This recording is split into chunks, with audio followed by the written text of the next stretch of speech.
enough. As good enough. Welcome to our weekly podcast, Good Enough, with your co-hosts, Sam Lewis and Mark Lips. Our goal on Good Enough is to interview guests who do not let being perfect keep them from achieving their dreams. Whether it be writing a book, growing a business, achieving some other success, all of these people are heartfelt, passionate, and good enough to be noticed and guests on our podcast. We welcome them, and we also thank you for joining us today. So I know, Mark, you live down in Manhattan Beach. 25 years. Jeez. Yep. There's Who's that crawling up the stairs behind you? That is Alex. She's a friend of ours. She's just come over here and, trying to get us cleaned up before we leave. Honest, that was a little creepy for a second. She's sneaky like that. I was trying to stay out of it. She was trying to stay out of the video, she said. So she crawled up the stairs right in the She's middle. trying to get in the video, I'm telling you. Alex is right, boom. Mark, you're the one that knows about TV and movies, and she was in the shot. Yeah, she was in the shot, so I got to pay her. You got to pay her. What is it? Pay it way. Scale. Yeah. Hey, no, but listen, viewers, our hearts go out no matter when you see this, whether it's a year from now or a day from now, to all those people who've lost their homes and because the impact of the LA fires, and I'm talking about LA, Easton, the Pacific Palisades, Altadena, all of those places. I'm up here in Northern California, Sammy, and we have fires, but this was a whole different stratosphere. In other words, this was urban warfare. This was not so much forest fires as house to house. And the firefighters could, it was hard for them to fight it, especially when you have 70 to 100 mile an hour winds. They said their main task was rescue. That was really what it was all about for them. That 70 to 80 mile an hour winds, I can say in my entire life, I think I've been in an 80 mile an hour wind one time, and that was that hurricane 3 years ago in Orlando. I think in Orlando it got to 80 miles an hour, and that was pretty scary. I remember you started out in Orlando, and when the wind hit, you were in Panama City. Yeah. I remember that. But it was full of rain. Yeah. I've never been here. It gets windy here. We can have, a steady 20 something mile an hour wind. It can get gusts up into the 30s, and that's significant. But that was a steady, dry 80 mile an hour wind. And that was 100 mile an hour where they were. Where they were, right. Yeah, I just had lunch with a guy who lives part of the time in Orange County, and they were getting 70 to 80 mile an hour winds. And he said our whole backyard was torn up, by these winds. Everything was everywhere. So no fires there down in Orange County, but just shows you, the other thing too, in these fires, you really, when it hits up close to home and when you see it like that, you really learn too some preventatives, not only just the brush around, but the way, because when I was taking money to the victims up at the Boyles fire here in NorCal, we would look at the damaged buildings, and we found out a lot of those embers get in through the vents and the side, the vents up by your eaves to allow air into your house. Yeah, the eaves. You got to cover those vents. You got to get either smaller screens, or they have special fire preventative vents, but they did a thing on it in the LA Times recently, just the other day, that, that's what happens, that those embers get inside those vents, get inside the house, and there's always something to catch on fire inside the house. I just don't see how with embers like that and 80 mile an hour wind, I'm like, what would you do to your house to protect it? I don't know what you could do. No, you Build it can't. out of a concrete block. He died with the hose in his hand. He died with his hose in his hand. I hope that's how I go out, though. I will tell you, we can fight fires in 10 to 20 mile an hour winds. When they get to be 30 and 40, then we're starting rescue or abatement and things like that and trying to prevent it from growing. But when it gets to 60, 70, it just becomes a rescue operation. And there were Think people about this, though. who said, run for your lives. Literally, that's how quick the fire is coming. Run for your lives, telling the neighbors. So Think about this, though. I mean, is it the worst thing if you die with your hose in your hand? too soon. All right, I'll wait a few weeks. Mm-hmm. I'll put No, that one down. It was going. here's the thing, though, too, is look at the affluence that impacted. There was one guy I was reading today. He lost 25 or something like 25 Andy Warhol paintings. His collection lost There's it. no telling what was lost in that. You know? So the reason it's going to impact us all is we've got hurricanes and tornadoes, all of this all over. 24 was a very climatic It really was. year, and Climatic in a lot. yeah. And I think so like up here with the Boyles fire, a lot of those were renters and but the houses really weren't worth that much and so it is what it is, but and sure They're they not didn't densely work, packed like this place. but man, so those insurance companies up here, I mean, that's one thing, $50,000 home. You get into Pacific Palisades where probably the cheapest home is $4 million, the majority of them. And then the contents on the inside with paintings and art and all of that. And then the unemployment and homelessness that could be caused by the fact that, and this is going to sound very,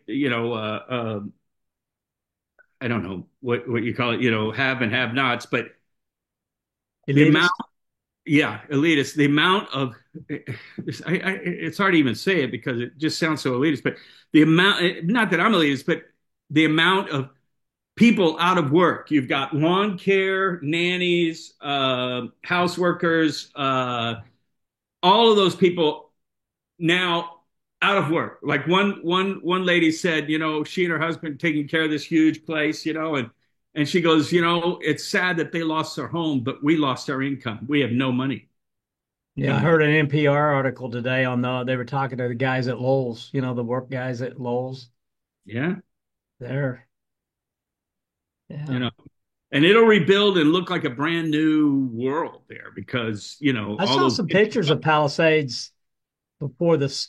It was honestly, it was a barren desert. It looked like there was like, well, that's what it's supposed to look like. And naturally. Well, the thing, but the thing is with new construction, when all that new construction hits, it's going to look like a brand new city. I mean, everything's going to be brand new, and most of this have metal roofs. This is rebuild, not remodel. And, they're going to also, those guys are wealthy enough. You're going to see a lot more permanent, personal water hydrants put in. You're going to see sprinkler systems on the roof and around the property, I'll tell you right now, you better buy all the plywood you need for your farm today because you ain't going to be able to afford it in a month or two. Yeah, it's amazing. I mean, look at just, and not only that, but the avian flu hitting here. Eggs are at $9 a dozen. It's unbelievable. And in some cases, the grocery stores don't even have eggs. So, all right. Well, we started this on a cheery note. Welcome, Jordan. Yeah. So, but I tell you, I just got this book Monday. Yeah, I read it. Did you? I thought it was what I read. I was very impressed. Yeah. It's you forget you begin. Well, we'll talk to her about it. But, yeah. So, listeners, we just want before we get moving over to our guest here, we're really excited about. I'm super excited because it's not a self-help book. That kind of depresses Sammy a little bit, but this is more fiction. Anyway, we are sponsored by Happy Friday Neighbors, which is a newsletter that comes out that I put out. I've been putting it out for 25 years every Friday at 4 a.m. Pacific time. If you want on it, just email me. We'll have the information up here at the end of the podcast. And then also the Right Choice Farm Stay and Catering, which is right up here in Northern California, a full and event place, as well as full service catering. Sammy. From Bloomington, Illinois, we're brought to you by Pride Staff, staffing agency, temp to hire, direct hire, headhunting. I got two big positions, CEO position stuff I'm looking for. I'm ready to move. I'm ready to move. All right. You ain't moving here. Come on. I'm looking out right now. What's the skill set? What's the skill set? It's all stuff you don't have. Oh, engineers? It's CEO stuff. It's stuff you. I got that. Mark, you will never move. I'm looking out here, right? There's 4 shades of color I'm looking at, and they're all gray. But I got the CEO skill set. I go, all right. Here, the first question is, let's see, in the interview, what's my bonus? Well, yes, maybe you are CEO material. Now to think about it. Do I have to rely on my employees, or I get my bonus anyway? Yeah, drop the microphone, walk off the stage. You've nailed it. Step 1. All right. Well, we got to go meet Jordan. So, yep. All right. I'll see you over there, brother. All right. Hey, are you going to do the introduction? Yeah. I'll do it. All right. Let's bring her on. Let's meet Jordan. I want to meet Jordan. Yeah. All right. Hello. Jordan. Okay. Hi. Okay. Jordan. I'm at work. Can you see have your publicity shot. Here's your publicity shot.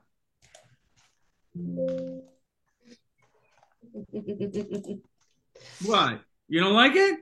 No, I love it. Oh. She signed mine, Mark. All right. Listeners, this is Jordan O'Halloran, who currently resides here in Lake County, Kelseyville to be specific, which is a very cute community. And she is a writer, and it's unbelievable. She's here in Lake County, and she's a writer, and she's written this book, Clean Up on Aisle 3. And what I love about this book is it's fiction. It's a story. It's not a self-help book like Sammy over there. He loves for us to interview these guys who write self-help books. Well, it is kind of true. I want stories. And this, I'm setting a romance novelist up next. So no, I saw that. Well, that'll be good. I could always use some tips. So, Jordan, how did you get into writing? Oh gosh, that's such a good question. So when I was a kid, I wrote a lot. So I've found so many journals lately of old stories that I have that make no sense at all. I actually wanted to be a writer my whole life, right? And so I thought, okay, a writer is not really a stable job because my parents are business people. So in my mind, I'm like, I need something sustainable. So I went to college actually to be a teacher. I'm not a teacher.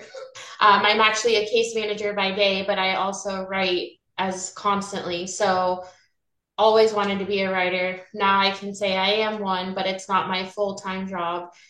And I don't want it to be because my brain needs structure. So I'm exactly where I'm supposed to be. When you say a case manager, what does that mean? So it means that I work with a vulnerable population here in Lake County. And so I manage their case and I work with hospitals and clinics and just to make sure that clients are going to their appointments. I'll be honest, I work with clients that have HIV and AIDS here in Lake County. And so I work with all the hospitals and stuff like that to make sure they're doing their labs and that they're going to their appointments. Right. And I'm just like a huge cheerleader for them. I love this job. So Kurt Vonnegut said, nobody can write 8 hours a day. He said that maximum he could do is maybe 4. So I think every writer has got something else they got to be doing, right? Well, when I met Mark, I think was that Sunday, Mark, or Saturday? I think on Sunday, and he was saying that he wants to write a cookbook, right? And so many people come up to me and they're like, oh, Jordan, you must write every day. You must have some kind of routine. No, I don't. I don't write every day. I don't. Along that lines, tell us how you got all these words on paper then. Well, yeah, but did the impetus of this, sorry, Sam, but did this start with the fact that you work with the vulnerable? Because these people are vulnerable. Yeah. Okay. So you want to know like the inspiration for the Yeah, story? yeah. Okay, so there's a few things. So first thing, I have a very odd brain, as you guys will start to get to know me. So I was walking around the grocery store here in Clear Lake, and I was like, hey, what if there were blood on the apples? Right? So that was the first thing I thought of. And then I also thought to my, I know. That's I what I think you just fit said. right in with us. I'll be honest, right? Oh man, I Right. want to What go if there's grocery blood on the shopping with apple? you. But I was looking and I'm like, they're so pretty, but what if they had blood on them? Okay. And then I grew up in San Jose, and a lot of my trauma, quote unquote, happened when I lived there. And I'm bipolar too, like Lucy is. And so a lot of her story is actually my story. That's what I So read. I wrote this as a way not to heal myself, but just to get it all out because Right, for the longest time, it just felt like I was walking with gobs of sadness on me. And so right. when I finally wrote that, I wouldn't say the gobs are fully gone, but they're mostly pretty invisible now. And so this book was such a healing process for me. And I think that it's why Lucy is such a relatable character because I am Lucy. And Kelly is a lot like who my mom is. And so I just drew from my own experiences because I knew I'm 35 now, but when I wrote the book, I was 30 and I don't want to go my whole life with this resentment and anger. So I had to write about it because therapy wasn't helping me anymore. Right. I was starting to get too smart. Like, I know what I need to do. And so I just decided to write about it. Well, it's interesting when you start, and listen, viewers, you got it. So you say in here, this is for young adults. Mm-hmm. It is. It is for young adults. I mean, the protagonists and antagonists are all, well, not the antagonists so much, but young adults. It's their life Mm-hmm. that we're peeling the layers and the peels of the onion and all that. But you do find as you're going through this, you're going, that's got to resonate with the person who wrote this. There's no way anybody could just come up with this on their own. That has to come from somewhere deep, deep, you know? Oh yeah. So the thing is, a lot of the stuff that happened to me was that when I was around the same age as Lucy. So Lucy's 17, and so I started college when I was 17. And so I was like, okay, I'm out of the house. I get to go do my own thing because I went to Sonoma State. I grew up in San Jose. I'm in this little cow town. It's so cute here. And then I realized that there was so much stuff that I had put on the back burner because I was in survival mode. You guys know what that's like, is like you have years where you're like in it, and then you finally get to exhale, and it's like, oh, shoot, I haven't dealt with this yet. And so this book is definitely a lot of me. Well, Sam writes, Sam's a very, Mhm, he writes, correct me if I'm wrong, Sam, but he writes mainly Mhm. horror. No, he writes poems. He's a poet, and I mean, cool. really, I don't know why he's already gotten them written. He could put a collection of poems together right now, Samuel, and Yeah, I probably should. Samuel. you know, and they're good. I think, going back, what caught me, like, so in the first chapter, about halfway through it, I went, nah, I'm not sure. This is older than my granddaughters. I got a 10-year-old and a 12-year-old or 12-year-old, yeah, 10-year and 12-year-old guy. I said, for a second, I was like, yeah, this is, I got it. I was like, yeah. And then I was Right. like, no, there's a gap in here for them yet. Yeah. Yeah. Yeah. And Yeah. the first F-bomb in there, I was like, yeah, she's got my attention now. Yeah. But the mother, Lucy's mother's, what was the name? Kelly. Kelly. I hate to say this, it reminded me of my sister and Mark Newman. And I'm telling you, Oh, wow. there was That, some, and then Lucy reminded me of my sister's kids. There were three Mhm. of them, and if they're listening, I don't, I hope I do them justice. But all three of them handled their life different, and I'm telling you, they had a life, a Mhm. childhood that, like no, riding a bucking bronco. interesting. because yeah, his sister, you could write about that absolutely, I because it can't. I'm not writing started out about that. young, started out young, but then she became Kelly in a sense, right? Yeah, and So, she's, finally killed her. But yeah. her husband's same way. They were both in, you Mhm. know, it's like the two that should not have found each other in life found each other. And Right. Oh my Perfect God. how could storm. they? Yeah. But I journal. I write a little bit every day. Mhm. I feel like it's a you get in the habit and it's a good thing. But you said, I saw blood on this apple, and you said, I'm gonna. Do you go to a laptop? Do you go to pen and paper and just start, or did you make an outline, or how did this book came about? Like, what's my How did you process? fabricate it? Yeah, Yes. so um, that's a really good question. So I get overwhelmed with blank documents, so I usually don't type it at first. I usually handwrite and Uh, then I type it out because looking at a blank screen feels really overwhelming and daunting to me for whatever reason. I And agree so, 100%. yeah, so I have a lot of journals in my car with stuff that I've written. But one of the cool things, and I promise Amazon is not paying me for this, is they have this thing called a Kindle Scribe. Have you guys heard of it? uh-uh. So you can handwrite on it, Mark, and Uh, it turns it into a PDF for you. It types it for you.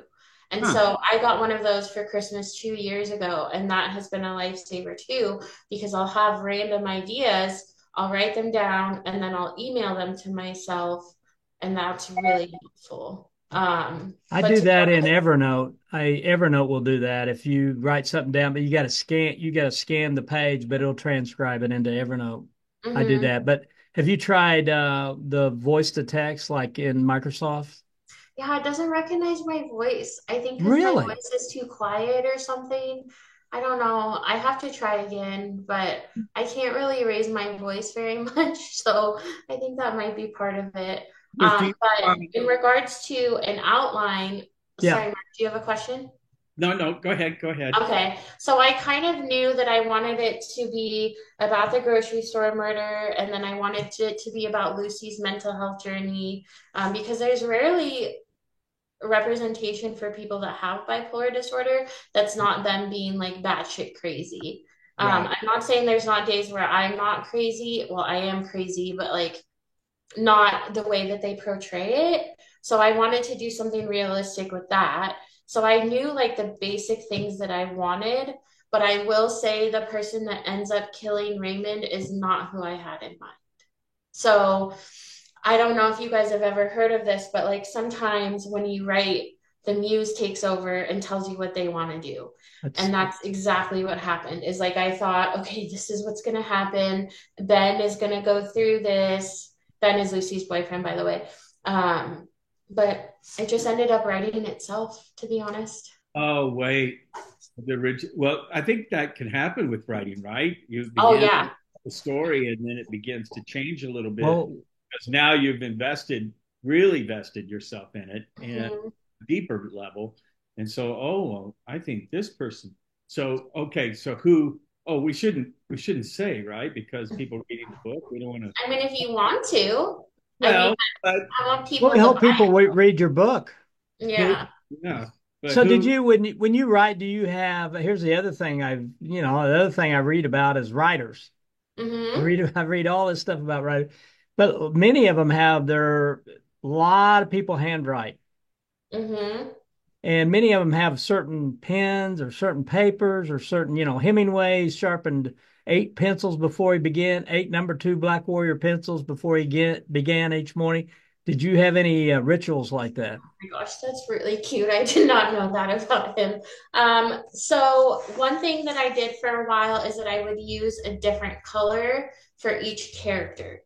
That way I could go back and be like, okay, Lucy said this, Kelly said this. That way I can hone in on like, okay, I'll just give you an example. Like Lucy's dark green, right? And so I can look at what she said and I can make sure that her tone is true to her character. Because before I did that, I would be looking at it and I'm like, okay, Chuck said this, but he's not going to sound like Lucy does. So it's kind of a way to keep you organized by doing different colors. And I love pens. I have a really unhealthy addiction. Do you have a But favorite kind of pen? yeah, they're called, I don't have any at my office, but they're Papermate. I'll send you a link.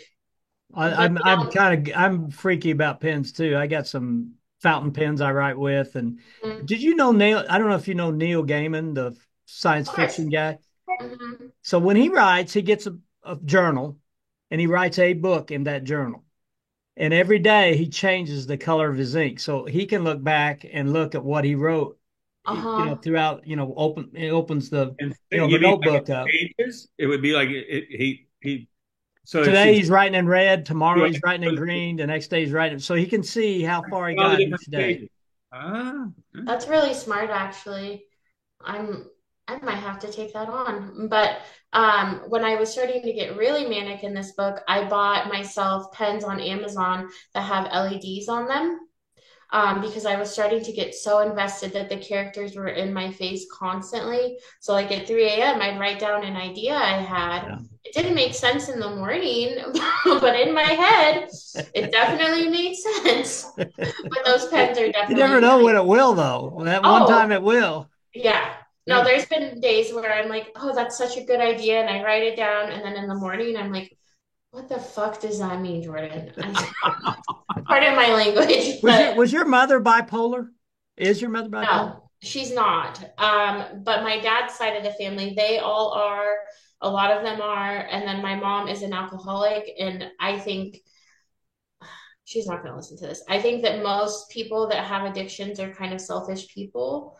And so I think that that can sometimes manifest into mental illness.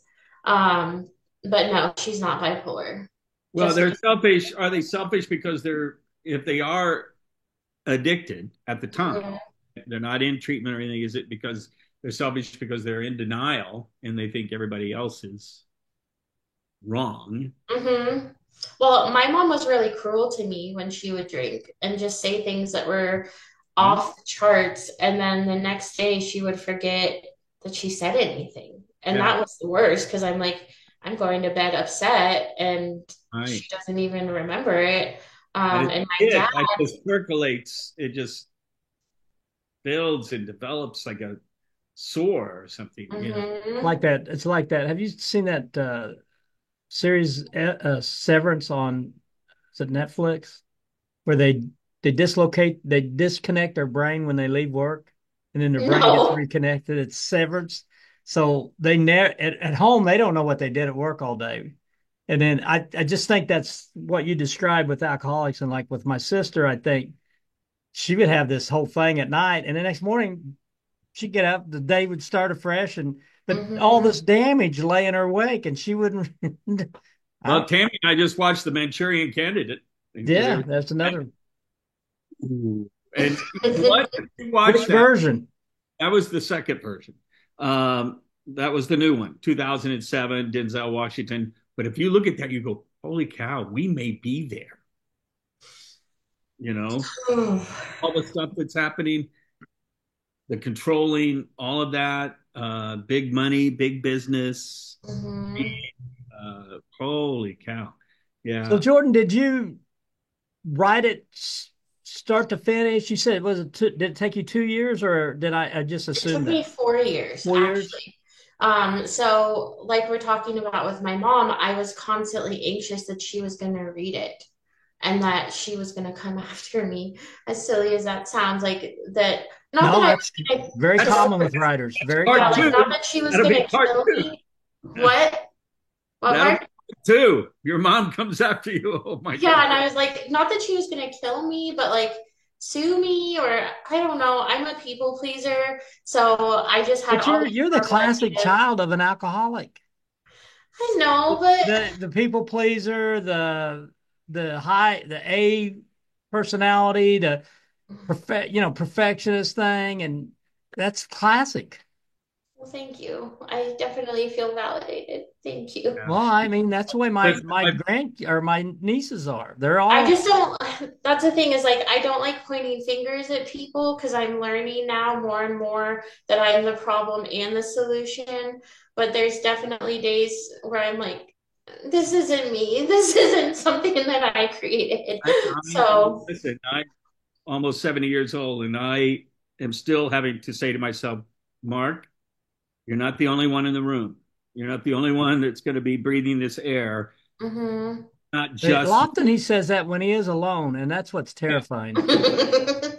uh, uh, like there's like I'm a I'm a what do you call it? There's detail people, Mhm. very detailed.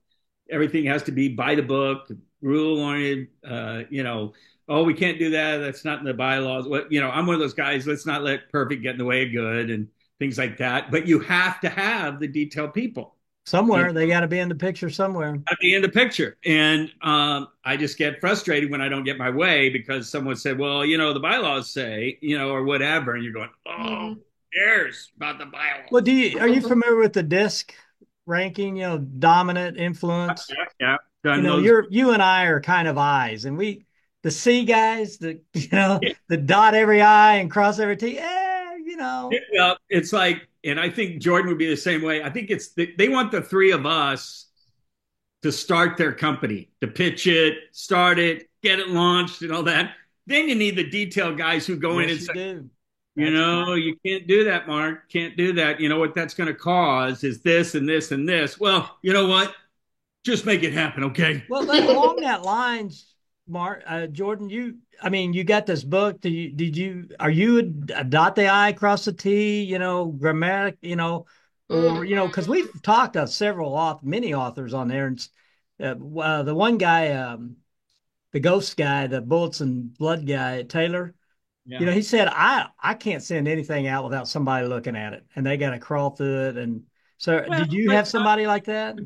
Well, I love grammar, but I'm not like the best at it. So I hired a professional editor to go over yeah. it I mean, because huh? right? That's business. That's the business of the art. Dave Morvac, one of our writer friends, did that. He was did you, one of the books he recommended to us was Ape. I don't know how to self-publish. Oh, okay. It was an interesting book. Is this is this self-published or Yes. so you hired somebody to help you with your Yeah, so the cover is designed by a friend that I have that actually lives in the Philippines. So I love this cover. thank you. And so he lives in the Philippines of all places. And so I give him about $200 or more for each cover, and our money spreads so much with them. So I love using him. And then I've gone for 2 years to a writers conference in Santa Barbara. It's literally called the Santa Barbara Writers Conference. I saw And that it's on your run, yeah, and it's run by Charles Schultz's son, Monty, who's a really. writer too. I won Best Fiction of that conference in 2018. If I can promote What? myself a little bit, that was really cool. I know. I'm still in disbelief over that. That's But awesome. I have a lot of writer friends from that that kind of helped me guide this process. But Fiverr, I don't know if you guys have heard of it. It's with two R's. It's a freelance website where it's people that are creators, but they give you a huge discount. And so I had someone on there help me format my book, help me put it on Amazon. Like, there's so many resources these days that I wasn't really swimming alone. And I'm usually someone that I'm like, oh, I'll figure it out. But this is such a passion project for me that I didn't want to figure it out and I didn't want to fail at You it. want to write. I mean, that's to me, that's kind of Mark says didn't have a published a book, but it's like I just want to write. I don't really want to somebody else that dots I's and cross T's could do that. Mhm. I think that's Well, and very smart. that's the thing too, is like part of my journey is when I won Best Fiction of that conference. Like Ray Bradbury used to go to that conference. Like so many famous writers, right? Because they lived in the Santa Barbara, LA Yeah. area. So I was Was like, that in oh, the bio? Was that in the bio? no, I don't put it in there. Well, I thought I Huh. read somewhere you were in Hey, some. Well, credibility. maybe it's the. I I don't thought I know. read I'm that still somewhere. learning this whole stuff. But what I'm Yeah, getting but at at is that some when I point, won that, I was like, okay, I'm an official writer now. Like, I'm gonna get an agent and I'm gonna have a movie deal. And that's still a goal of mine. Like, I'd love to have Cleanup turned into a movie or a TV show. Like, definitely that's still a goal. But this is Billy Bob Thornton, and this is You want some yes, we will mustard on that manifest it. biscuit? True Grit Um, right here. True Grit. You got but them biscuits back there? oh my goodness. But what I'm getting at is that I had all these like really grandiose thoughts for myself. And then I learned that if I had a traditional publisher, they would have paid me up front. If I didn't make that money back, I'd have to pay it back. I don't want to do that. I don't want to owe someone 20 grand. And then they take the rights of your book. I don't want anyone touching my story. And then I have a friend now that's traditionally published, and she got her offer letter a year ago, and her book's not coming out till 2027. I don't know. I don't want to fucking wait 3 years for my book to come out.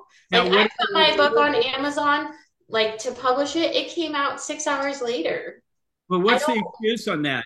Are those publishers thinking, well, this book's coming out with that author now. We don't want to go up against that person. Let's wait another year. I mean, what's their excuse for that? If Yeah. it's already It's just a game, honestly. I think that they try to release like things of a certain genre, or I don't right. freaking know. It's all a game, and I don't want to play that game. I So want do to you just, do you I mean, this is a business. I mean, do you make money off your book? yeah. So to invest, I spent about 450 on my book with everything, and I've made about over 2 grand now on it. So So I, how does that? Because when I got on there, I got it. I downloaded on Kindle for free. It was free. So somehow Mhm. you get some. I didn't pay anything, but somehow you get something, right? Yeah, I get royalties from Amazon. But one of the big things I do is I love Lake County where Mark and I live. I do a lot of local stuff. And so I sell my book at farmers markets. I've had events at the library. Huh. Like I said, I'm originally from the Bay Area, so I still have connections there. And I have friends like all over the world that I've sent books to. Nice. So personally, I love signing my book to people. And so, like you were saying, I'll just buy your book on Amazon. I'm like, no, no, no, no. I want to send you a signed copy. No, So That that brings no, me the I most would either joy. way. I wanted a signed copy, right? Oh. I But still yeah, owe you. I actually just still owe you. So, So, but so when you said you grew up writing, did you have favorite writers? Do you have favorite writers you follow? People that yes, you got a I have. library at home stacked up with what? Oh Stephen yeah, King novels or it's so funny that you say that. So I'm trying to declutter my life, and I just got rid of a crap ton of books. But my I've favorite never gotten writer, rid of a book ever, not one oh, time in I, my see, entire life. I did when we moved from Manhattan Beach to here. I did a purge. I still have a lot of books, but Mhm. I purged. I'm Anyway, This gonna have to isn't, move to a different house for this room for my books. so this is embarrassing to say, and I'm sorry, Well, let's listeners. embarrass yourself. This is the place to do it. I only own like 20 books now, and So all of the who's your books I favorite have. writers? see, that's what. Okay, so yes, let's talk about authors. Okay, my favorite writer of all time is Roald Dahl. He is my absolute favorite. He's the one that Who? wrote Matilda. Roald Dahl. He wrote Oh Matilda, yeah, yeah, Charlie yeah. and the Chocolate Factory. Did The you know Wes he was a, Anderson guy. yeah, I love Yeah. Wes Anderson too. The Oh my God. Fantastic Mr. Fox and Mm-hmm. Poison and Mm-hmm. I love that guy. I'm Yeah, going to he was a send you, spy. huh? He was a spy. Did you know that? I'd read something Oh, about yeah. Yeah, in World War I, he went to Africa and was a spy. And then I'm when going he, to send you a picture of my writer's room please, and it looks just like Roald Dahl. oh, I would love it. I I love got him. the And little I love, heater to the side and everything. I don't know if you've seen Wes Anderson's uh the three things he did: Poison, The Rat Catcher, and what was the other one? But they had, Ray Fiennes plays him in each of these Mhm. episodes. The writer sitting in his writing Oh, room talking about the story uh-huh. that's getting ready to come on. Wes Anderson's a genius, Yeah, and he's the my whole favorite thing director. is, and so I looked up online. You can look up it online. Said, show me Roald Dahl's writer's cabin, and they'll Hmm. have it's got pictures. Maybe it still exists somewhere at some museum. Okay, I need to I make a may be field making trip that then. up, but Oh, it's a nothing deal. I Or mean, we just it's go to so your place. huh? what? Or we just go to your place. Yeah, I was gonna say, well, can we just fly out? We just go to your place and hang Hmm. out in your writer's room. He does. Are you talking about the SIP? No, that's a outside. That's a screened in porch where I kind of Right. sit out there in the summers and doodle poetry. Oh, But the right. writer's den is in the one. It's the blue room. We called it the blue room. There's an office off to the side. I got a Yeah. recliner and I got a lap desk and I got the little heater and the lamp and But most of the time you're sleeping I do sleep in there. then. I All right, have. Sam, I'll be over tomorrow, okay? I'll bring Listen, well, Jordan, by the way, Sam, I don't know if you knew this, but Jordan teaches writing here. Oh, really? you. I don't know if that Yeah, was I it. teach. So, like I said, I went to school to be a teacher. I actually wanted to be a special education teacher, but that's beside the point. I taught third grade here in Lake County last year. Never again. Because I don't know if you guys know this, but in the state of California, they're so desperate for teachers, you don't even need a credential to I teach know that. anymore. I know It's that. Really? crazy. Oh, But yeah. I love teaching, even though I don't want to do it as my career, but I teach twice a month here, Sam. So I teach at the hot springs that people know about, Harbin Hot Springs. And then I also teach at this place that's called the Circle of Native Minds, and it's funded by Behavior Health. So it's like a mental health center for the Native population here. And I Uh, could go to that. I could, Stop. even though it's a Yeah. name. Oh, yeah. Yeah. Oh, you can totally come. And I started doing Tell Sam where you're going to have your other writing class. I'm gonna have it at my friend Mark's house, and I'm really excited about it. And you should come. You should fly Yeah. out for it. I I don't would know I why I would have a I would southern accent. super love that. When is it?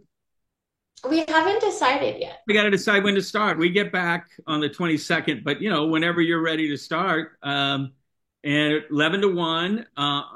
Right now, it seems like it's going to be on Fridays for you listeners Mhm. to be here in Lake County.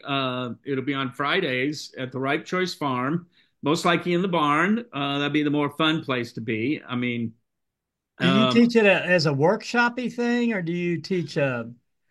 I'm so relaxed with my teaching, Sam. So when I wrote this book, the book club that I'm a part of, one of the people that came, they're like, Jordan, you need to teach me how to write. And I was like, Maggie, I've never taken a formal writing class. I never took anything in college, never took in a formal writing class. And so I was like, I can't teach you. I don't know what to do.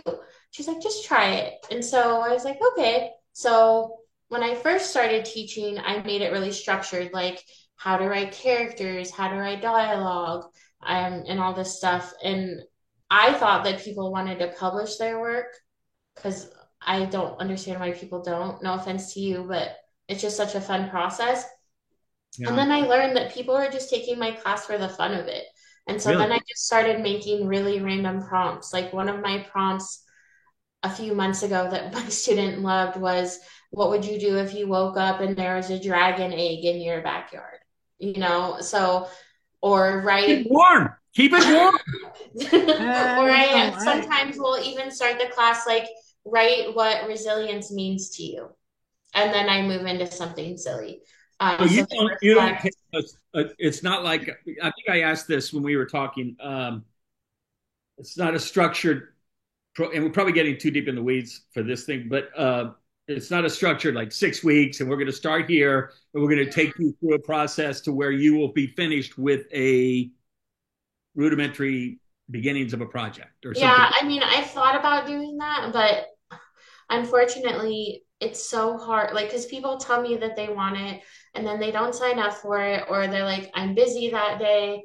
I'm like, I don't Yeah. want to teach on a You're gonna, Sunday. So, no, writing is is the same reason people don't go to the gym. They want to go to the gym.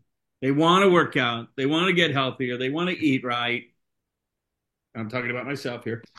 Uh, but it's just to motivate to do that. I I don't know. mean, I kind of think a little. I'm more like Bukowski when it comes to that. If he said if this happens and that happens and you still right, if you yeah. Well, if you got to burn the house down to still right, then if it's not that way, then don't write.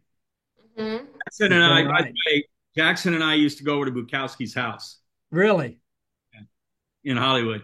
Yeah. That's so I would cool. have loved to have went past his place. Well, at Yeah. least probably it was probably the house he had towards the end of his life, not the Yeah. It place was he it lived was in. right off of Hollywood Boulevard. He lived in Uh, some dumps. yeah, it was just a little old house. Well, And to piggyback off of what you're saying, Sam, is that I have my second book done and I'm editing it right now. And then I have my third one, like 20 pages of that done. But what I'm getting at is that I don't force myself to write for a long time anymore. Like there were times where I would set a timer for 2 hours and I was like, okay, you're gonna write until the timer goes off. And then it became a chore and not fun for me. Yeah, that's So you're right. so I I'm agree with pulling you. back now more and I'm like, okay, I need to keep the joy in this, not But like not a machine. aren't there days you're sitting there, you look up and holy shit, it's been how did I Oh get yeah. 3 hours sitting here? I'm late, Hmm. Yeah, right? like You I get in the just flow changed. and everything, the muse shows up and Hmm. Like right? I just changed the name of my main character for my second book and I'm obsessed with it. And I just changed it like 2 days ago. And so I okay, went through my document last night and changed changed everything. just I don't want you to reveal anything, but is it similar, young adult demographic? No. So Um, this one will be adult. I can give details. It's called The Spy Who Didn't Want to, the Spy. Who Didn't Want to. Ah, So it's about a girl that goes to Italy with her partner. He dies, and then he's actually alive, and he's a spy. And yeah, that's all I'm gonna say. oh, he's actually alive. Okay. Hmm. Oh, And she thought he was dead, but he's not what time period? nowadays. Now. Hmm. Okay. Yeah, that's all I'm gonna say. I'm really excited about it though. I wanted to go back to something you said earlier, and I think it was Stephen King said the first step to becoming a writer is calling yourself a writer. If you're writing, doesn't matter whether you published anything or not, if you're Hmm. writing, you're a writer. I know That to this day, it's still so weird for me, Sam, when people are like, "Oh, are you that writer?" And I'm like, "Who are you talking to?" Like, I still don't fully believe it because but Michael know this. It's such a small county, and so I have my book at the library and all this stuff, and people are like, "Oh, you're Jordan, that writer," and I'm like, "Is there another Jordan behind me?" Like, That but it's, feel to this don't you, day. it feels good, doesn't it? well, Oh. that's the ego in me. I want to just have a completed book that I did. Just want it's like a legacy. It's like something I can leave behind far after I've gone. Hmm. Well, the ISBN number that I have, I own that. So if you Google that number, my name and my book comes up. So that's I really know, yeah, that's why I asked about the self-publishing thing. I saw you had an ISBN number. I was like, Mhm. I don't know how that works, but she's got obviously got one on this book, so that ends up Yeah. puts it in the Library of Congress. And I'm actually, well, no, because I'm self-published, so sadly it doesn't go in Oh, it's there. not. It doesn't automatic. If you got an ISBN number, it doesn't go to really. No. And I just bought five more ISBNs because I'm turning this book into an audiobook. Oh, cool. Wow. Hmm. I'm Wow. really excited about it because I'm actually having one of my really good friends narrate it, and he's a guy, so he's gonna narrate it in Chuck's voice, quote unquote. So I'm really excited about that too Wow. because Wow. I Wow. wanted to read it because it's my Hey, story, but Pam, I how didn't much want time? to. Hey, Very quickly, we got a minute and 30 seconds, so we got to take a Okay. picture. let's take a So everybody picture. stare at the camera like and smile like I'm actually taking. All right. All So, right. man, this time Mark went way too fast. I know. I I know. know. So, Jordan, I am just so proud of you. I'm so Oh, impressed. So thank impressed. you. I mean, people don't realize this is, you know, a lot of people I would think who are vulnerable, if they would write, might find that Well, Hmm. they that's have, the story here, right? that's Yeah, the the big biggest story. joy I've had from this book, to be honest, is people will come up to me and they'll be like, "You wrote that book about me, didn't you?" And I'm like, "No, I wrote that book about me." So I it's love just, your heart swells at the end because they really are riding off into the sunset. hmm Hey, yeah, listen, I don't want us that's to get cut off here because we're going to be. So I want to say, Jordan, thank you so much for your time. This Pardon, was a wonderful story. And we'll we look forward to doing this when your second book comes out. Thank you. All right. bye. Thank you. Bye. Bye bye.